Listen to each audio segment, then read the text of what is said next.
particularly popular with Bertie, King Edward VII, our good friend, who pretty much slept with anything that moved, including Maxine. So she definitely got around, maybe not as, I should say that she probably didn't get around anywhere as close as Tallulah Bankhead. She had several notable relationships, of course, with Bertie, but also later on with J.P. Morgan, the American financier. Oh. So some people say they had a sexual relationship, but he was 70 years old at the time, so... Gross. Yeah. That wouldn't be the first time that we talked about a relationship between a man and an inappropriately young woman. That's true. And, I mean, look at Mick Jagger. I think he had his last child at nearly 80. I'm glad I didn't keep up with that. Yeah. It grosses me out. Yeah, just a bit. Anywho, she commissioned the House of the Horizon in 1932. So she was in her 60s.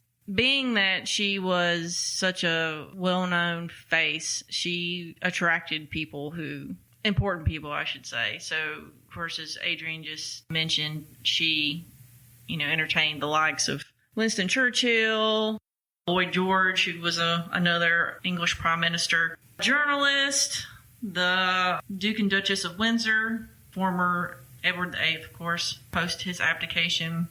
You didn't mention that after she died, the house was acquired by Ali Khan. Yes. Yeah.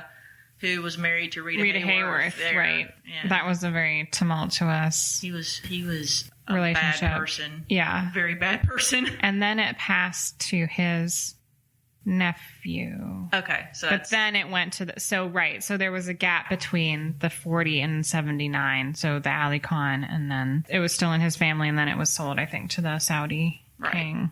So the scandal that I'm going to relate today, there's a lot of conjecture.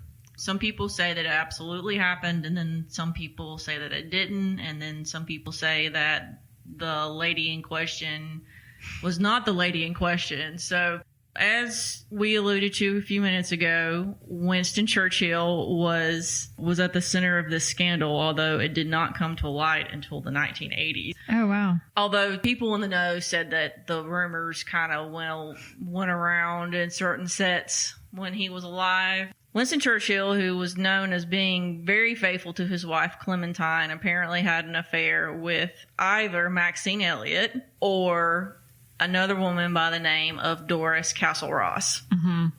I'm going to go from the perspective that he had the affair with Doris Castle Ross, and she's an incredibly interesting person. She's another out and proud type of lady like Tallulah Bankhead, although I personally don't find her as cool as Tallulah Bankhead, so she's not really someone you can kind of get behind, but she still had a very interesting life. So she was born Jessie Doris Delavigne in 1900 in London. And if you're looking like Adrienne just looked at me, Doris Castle Ross is the great aunt of the model Cara Delevingne. Yeah, Cara Delevingne. Right. Okay. So, yes, her brother.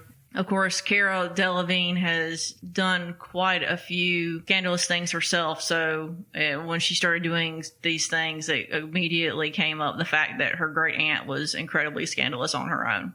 Jessie was originally born in London, and her family was, as they say, in trade, which means that her father owned a haberdashery specializing in French fancy goods. So after a short stint as a Royal Air Force nurse during World War I, and I think that was probably the only good thing she ever did with her life. And after knowing what I know about her, I wonder if it was more for the men as opposed to actually doing something selfless. Maybe. She got involved in the secondhand clothing trade in London. I read some sources that said that this was a family business, but then I couldn't confirm or deny that. But essentially, they supplied costumes to theater troupes in London. And so she ended up making a lot of friends with actors and actresses. Theater. Okay. Yeah. She eventually made friends with Gertrude Lawrence, who was a well-known British stage actress, and she sort of took young Doris under her wing. They became roommates, and Gertrude introduced her into the best society. That society did include the Prince of Wales, future King Edward VIII. Doris soon fell in with an American millionaire polo player named Laddie Sanford. He set her up in a nice house in Mayfair, showered her with Cartier jewels, and provided enough of an allowance for her to have a Rolls Royce. Pretty nice. Yeah. So she clearly obtained her sugar baby status with this. While acting as his mistress, she cultivated a taste for Italian leather shoes, of which she would order 250 pairs at a time. Oh my gosh. Because she did not believe in wearing them for more than 3 or 4 times. She also felt this way about silk stockings. All right. Well, that would be fair. Yeah. Those where, they run and they run, yeah. Sure. Sadly, this idyll was not to last. Laddie was, after all, a playboy, and so he was off in search of greener pastures, which meant he was soon in the bed of Edwina Mountbatten, the wife of the future Lord Mountbatten of Burma. But she got to keep the shoes, right? Yeah, I would say so. Okay. And those shoes pretty much were the problem. So she needed to be able to continue buying her shoes and no longer had the money to do that. So that meant she needed to hit the nightclub circuit and start looking for a new benefactor. She quickly did this. She met a Canadian stockbroker who more than willingly picked up her bills. But unfortunately, he soon filed for bankruptcy. So she was back to square one. And of course, square one was, having to pay for her fancy house, which did not come cheap. After all, her personal motto was apparently, quote, an English woman's bed is her castle. When we what does that mean? It's like your kingdom, I guess. You say a man's home is his castle. It's where he reigns. So an English woman's bed is where she reigns. Right. I suppose. Yes, exactly. Okay. So just had to think through it. Yeah. So she was what we refer to as being beyond the pale. I heard that, but I don't really know what it means. Right. So she could be accepted in avant-garde society, but not good society. So she definitely wasn't being invited to meet the queen or anything of that nature. Okay. Things had gotten a little bit more loose after the World War I, as we've mentioned before. But still, she was considered a courtesan, and there were only certain people who would want to associate with them. Fortunately for her, she had quickly attracted an admirer by the name of Valentine Brown, who was the Viscount Castleross. Has to be the best name ever. Valentine. That's his real name. Yeah, Valentine. Viscount Castleross.